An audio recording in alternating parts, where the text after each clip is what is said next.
Curb Al-Qaeda and unite. That seems to be the latest rallying cry among some rebel groups in Syria. They want the Al-Qaeda-affiliated group, the Islamic State of Iraq and the Levant, to stop fighting against the other rebel factions. The latest such appeal came from the military council in Homs. This is a Free Syrian Army umbrella group that unites all the rebel brigades in this central province. They are insisting Al-Qaeda fighters leave the area. In Idlib, 6 rebel groups asked Al-Qaeda fighters to agree on a ceasefire with their counterparts in the Free Syrian Army and to withdraw from the area of Azaz, which they had taken over in September. Among the signatories in this coalition, Ahrar Sham, known to be one of the most powerful and best organized groups in Syria, and Liwa al-Tawheed, another major group whose spokesman gave this statement to Al Jazeera.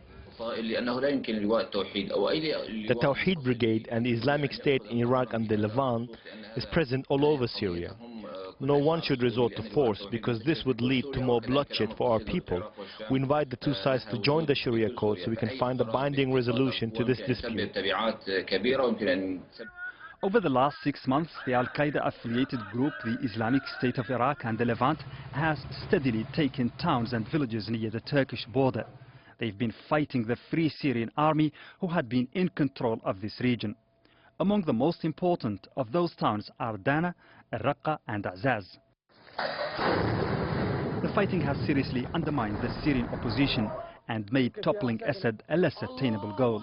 But this is the first time such a large number of groups has taken a united stance against Al-Qaeda. And in a practical step earlier this week, 43 independent Islamic groups decided to join ranks and create what they called Jaysh al-Islam, or the Army of Islam. However, all the calls for unity among the various Islamic groups have not yet amounted to an open declaration of war against Al-Qaeda in Syria. Al-Qaeda fighters have fallen short of trying to occupy border crossings between Syria, Turkey and Iraq. Two sources of hope that the various rebel groups can step back from the brink, stop mutual destruction and reunite against the Assad army. Mohammed Val, Al Jazeera.